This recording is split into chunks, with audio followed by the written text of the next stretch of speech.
And hello, loves. It is another review time. And I did get a new mic, so hopefully the problems from last time, and I've noticed a time or two before, do not arise. The only slightly downfall is that, if I'm not mistaken, this mic should pick up things that the other one did not. I was using my phone before. Now I'm using an actual mic, and it's like I'm an actual professional now. But yes, so I apologize for the last review. I tried my best to kind of make it to where the kind of weird whistling or interfeed or whatever that was not an issue. I've not had that in all my recordings. I know that for a fact, maybe slightly, but not as bad as that.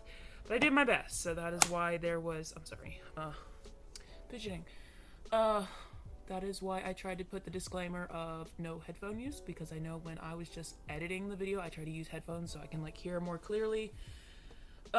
It was giving me a bad migraine afterwards, and I'm sensitive to migraines, so I don't necessarily think that everyone was gonna be susceptible about that, but I know at least in general, when I listened to it as it was without the headphones, I didn't have much of a problem. And like I said, I did my best to try to cover the noise so it wasn't too bad. But yes, this girl invested in a microphone, so hopefully the sound quality is a lot better, but we will see. Yes, so like I said, another review time, and I am excited. This one is The Iron Giant, a classical film that is something I adored growing up. So let's get down to it. Is there any foul language or phrasings? No, it's a kids movie, so there's like nothing foul about it in my opinion. Like if there is, it's probably just like before with Saving Me type deal. It's more or less kid appropriate kind of wording. Is there magic? No, it's another sci-fi movie, so again, as before, there's alien tech, but nothing more than weapon-based things like lasers and whatnot. Entertaining, yes, it is, like I said, a classic, one of my favorites, so I find it very entertaining. Adult humor, no, none that stuck out to me at least.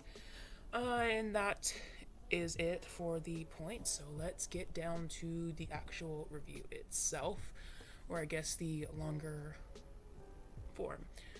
Okay, this is definitely, like I said, one of my favorite movies. I forgot how much I just adored it until I put it on and knew I had to do a review on it. Seriously, the nostalgia that came flooding in with this. I remember nights when James and I would watch it even more. Like we would watch it 100 times and still love it every time. It's been a while, so getting that feel again, it was just so nice. We even had a movie night set up to watch again, and it felt like old times. A new special someone in my life and I, and we watched it, and it was nice. It was like we were kids again for a night. But yeah, let's get to the review. That's why you guys come, but thank you for letting me reminisce for a moment in the beginning. We start off with something crashing to Earth before we flip to a sailor in the midst of a storm in the middle of the night, calling for help when he sees the thing crash into the ocean, and then a light he mistakes for the lighthouse is really something else entirely. Two glowing eyes, yeah, that would tell you not a lighthouse. They look down on him after his boat crashes, and he's taken under the waves before coming back to safety as he washes up on the real lighthouse. We then meet our main character, Hogarth, such a sweetie, as he comes to the diner where his mom works, another gem of a character. He has a habit of bringing furry friends home. She is rightfully suspect that that's the case, and it's so cute. Like, I get it, Hogarth. I was definitely one of those kids that wanted to befriend everybody and every animal and begging my parents to let us take them home. She relents and finally agrees to at least see his new little friend, and he goes to get him before noticing, yeah, he's escaped. So there is a squirrel loose at the diner, and he's now on the hunt, and we meet another pretty awesome character, Dean. He's asleep but wakes when Hogarth asks him for help before we overhear the sailor from earlier telling the story of a giant metal man. Our sailor is definitely looked at on the crazy side. But a quick response from our guy Dean. We see how nice he tries to be by saying he saw the thing too, but didn't. The sailor was being heckled by some gentleman, and our response from Dean is his way of trying to stick up for him, but yeah, it didn't help any. They just look at him as crazy too.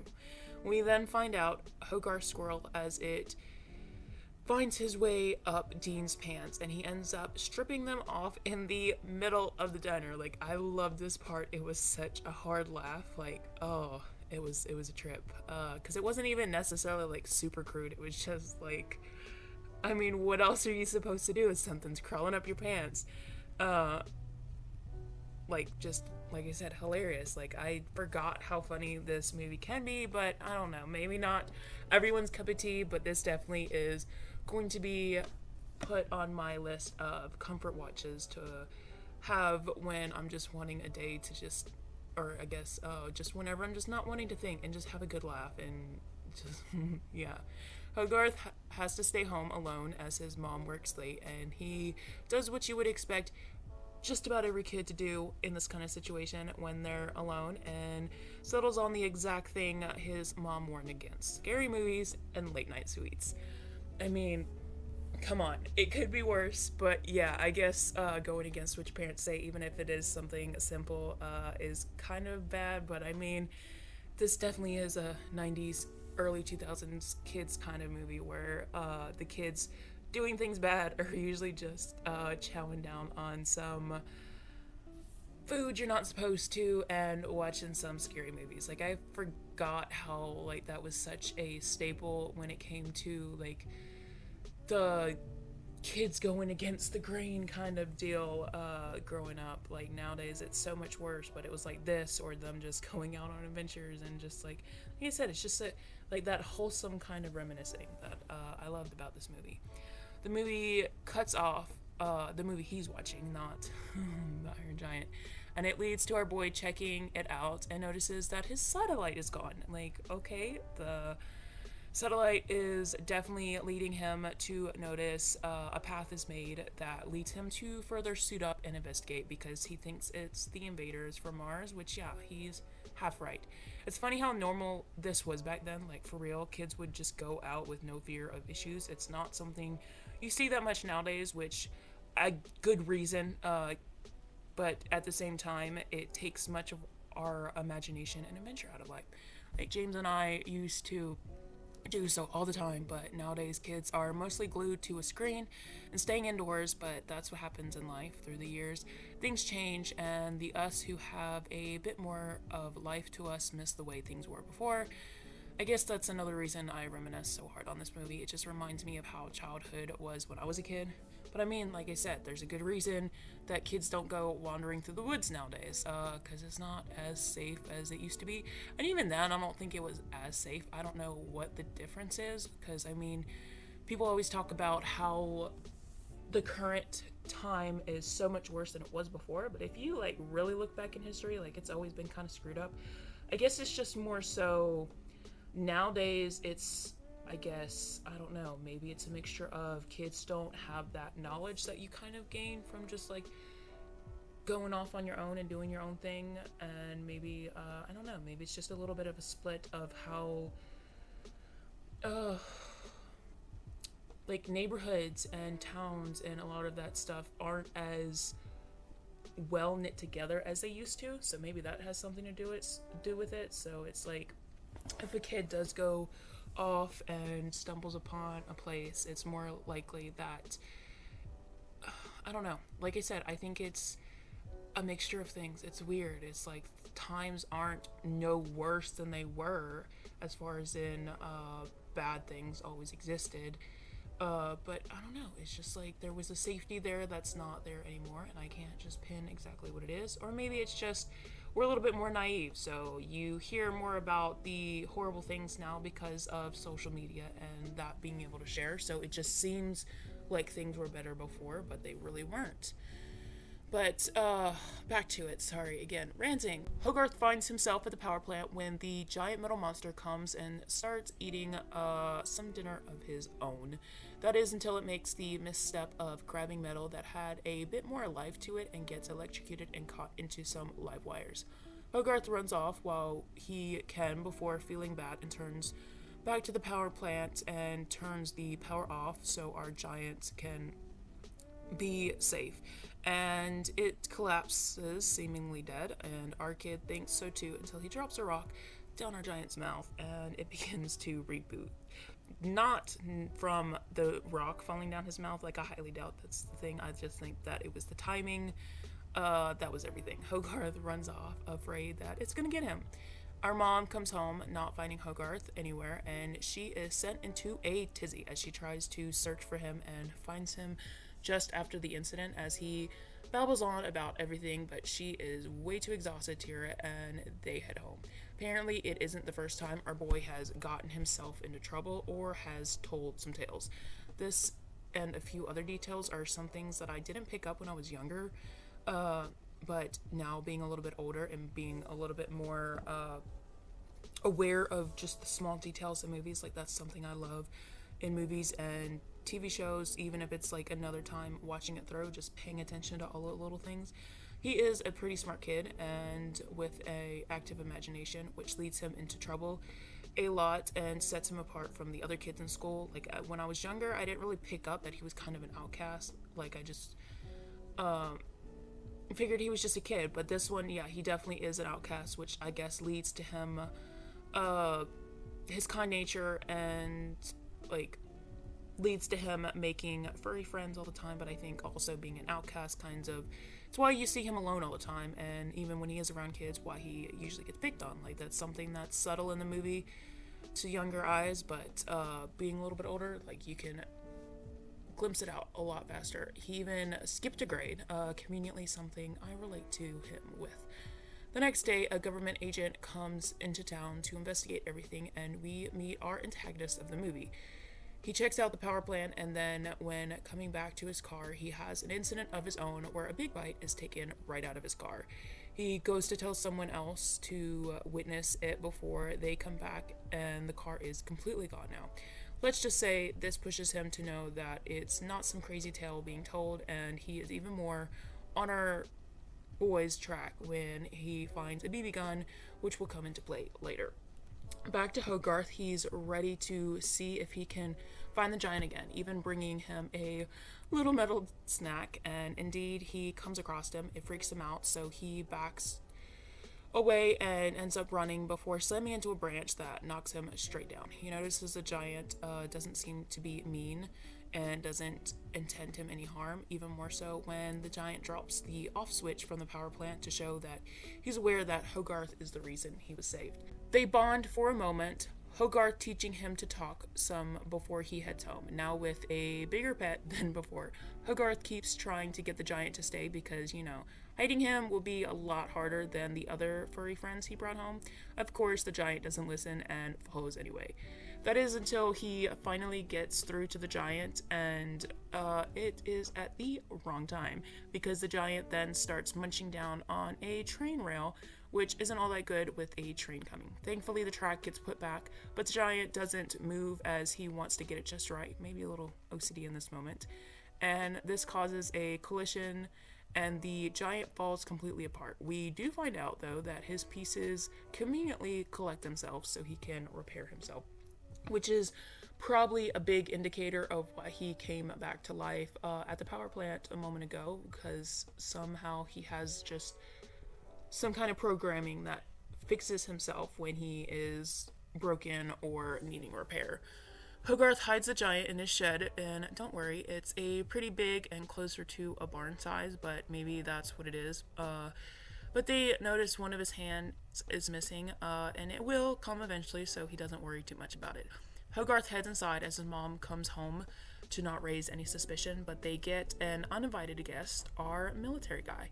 He was checking out what could have caused the train accident, but being before cell phones, he had to find a landline to use, and he asked Hogarth's family if he can use their phone. And of course, now comes the missing hand going through the house, and Hogarth has to try and manage to get it before his mom or the FBI guy sees it.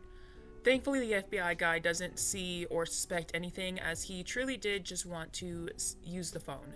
It's when he heads to his car and notices that part of the name that's still left on the BB gun actually pieces together perfectly to be Hogarth's. This is now where he gets put on Hogarth's trail, and yeah, now a big hurdle he will have to figure out how to pass.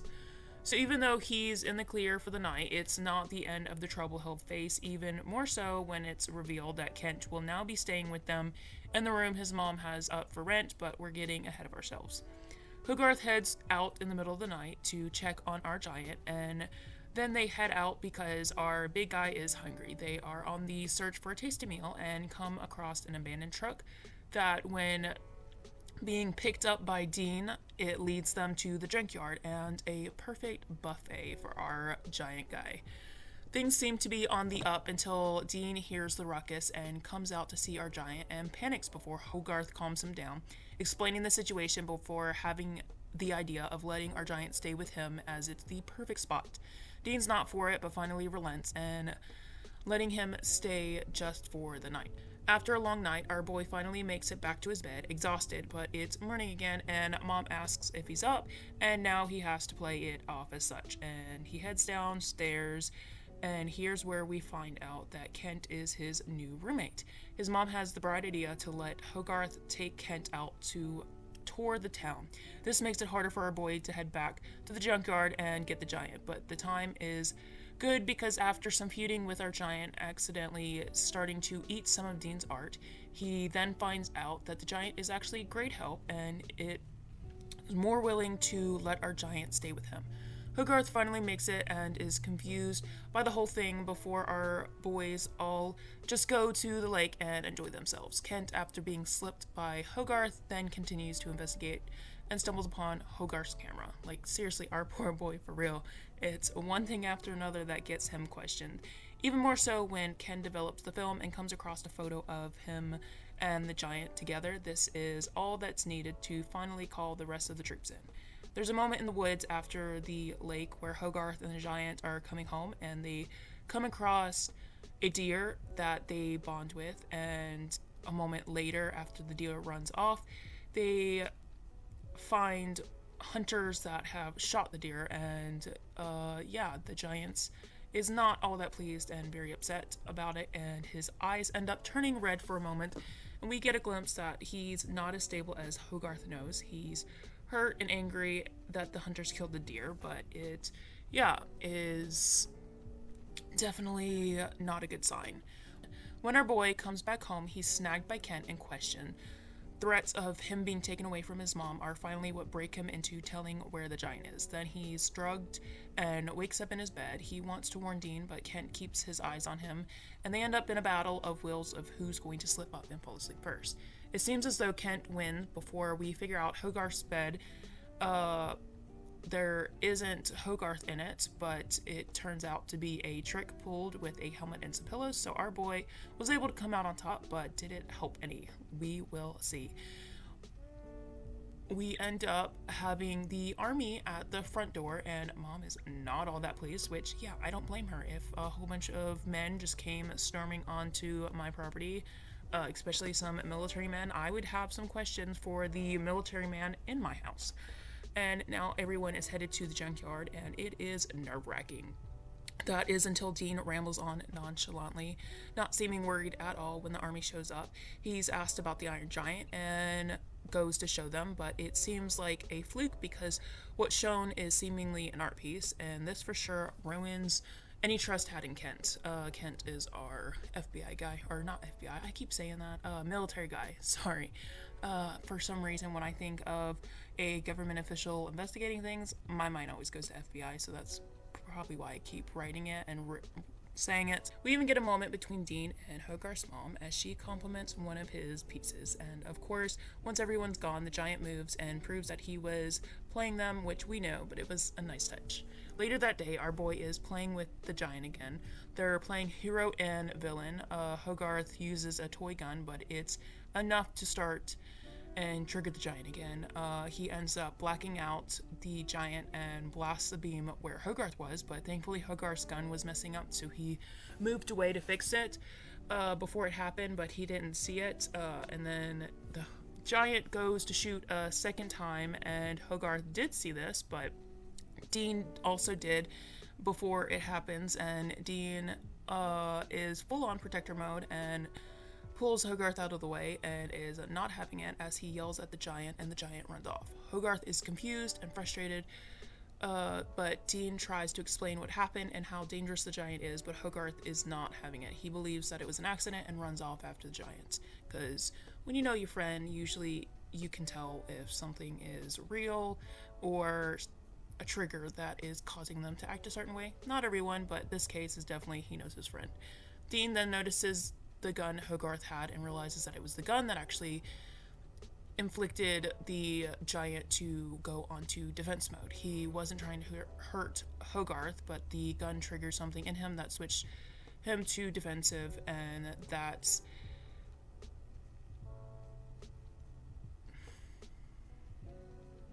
and it's now Dean that is headed off and meeting up with Hogarth to help get the giant. The giant runs off, hurt and confused. We see some kids that then fall off a balcony and hang barely on, but our giant saves them just in time. The act causes our town now to love the giant and see that he's good, and the giant too also believes himself to be a hero. And that is a constant pull in this story to where the giant wants to be a hero and reflects himself upon wanting to be like Superman, and so initially that is what also caused him to run off, is because if you want to be a good person or a good giant in this case, someone telling you that you're bad and you seeing the hurt you cause is going to cause some conflict. So yeah, that's what's going on here. And so him actually doing that good deed and saving the kids, it like gives him like the boost he needs. The problem now is that the army sees our giant and now is turning back to declare war on him. Our boy makes it in time to meet back with his friend, but just as the army begins to attack him, the giant tries to protect Hogarth and they run off. The army isn't aware that Hogarth is in the mix of things. Dean tries to relay the fact to Kent, but Kent doesn't care and tells the general that he killed Hogarth instead of actually being in the mix of things. So this causes their attack to grow worse. The giant struggles again as he starts to go into defense mode, but stops himself. A little self-control definitely growing. We always like to see some growth in our characters. The army doesn't hold back, though, as they shoot him out of the sky. They crash, and now Hogarth is unconscious, which makes the giant both think that he's dead and now go full battle mode. You know, the whole "you'll regret doing that" trope. Never gets old. Like, that is definitely one of my favorites to read and watch, but, you know, yeah, gets them into a lot of trouble. This leads to growing worse, and they call a big missile to come and take out the giant, or to start to before Hogarth wakes up and heads back to the giant and snaps him out of it, and the message Dean was trying to relay earlier finally gets to the general. Kent is at his wit's end though, and he calls in the missile to be launched without thought that the bomb is linked to the giant's position, but the giant is with them in town, so now it's all of them that are going to be demolished and not just the giant. Hogarth tells the giant what's about to happen, and the giant wants to save everyone. He ends up sacrificing himself to save them all, making his last move to be like Superman, and it's so sweet and sad. And we flash forward a few months, and or at least I assume a few months, doesn't necessarily say, but you can tell by the shift in scenery being spring instead of winter now that it's probably a few months because everyone else doesn't seem like they've aged much. And everything seems to be well. Dean made a statue to honor the giant, and Hogarth is getting along with his classmates now as he has friends that are actually human and around his age. Dean and Hogarth's mom are a thing, and Hogarth gets a package from the general. It's a screw found from the Iron Giant. It's the only thing they recovered, and it's just like a little bit of a sweet, bittersweet thing, because everything seems to be better now, but at the cost of everything seems to be better now, but at the cost of the giant. So it's kind of, like I said, bittersweet. We then flip to night as Hogarth is sleeping when he hears a noise and sees the Screw trying to get out, and it's all the proof he needs and all the proof we need that the Iron Giant is out there repairing himself, which means he is fine. And it's sad because it definitely is an opening to a sequel that we never got. And I'd love for one, but not anymore. I feel like, in a way, a sequel at this point would just kind of ruin things. Sequels in general can be troublesome, but definitely so far after the fact. Like, I mean, in certain things, I really enjoyed the Incredibles sequel. I think that was a really good sequel in general, let alone one so far after the fact. But something involving this one, like keeping it at the open happy ending, is enough for me, and it really is just the best kind of movie and the best kind of way to end a movie. Because I mean, sometimes leaving it to the imagination of the audience is the best way to leave off anything. And that is it for this review, and I thank you all for staying till the end, and I hope this recording was a lot better than the last one. That will be it. I thank you all for coming and staying. Don't forget to like, subscribe, and comment for any ideas or just any kind of input or just whatever you want. I love the support. And I also have Patreon. I have it linked on my page if you want to check that out. There are some hidden gems there, so you can check that out, like I said. But that is all for now. I pray blessings upon you all, loves. Good. Bye.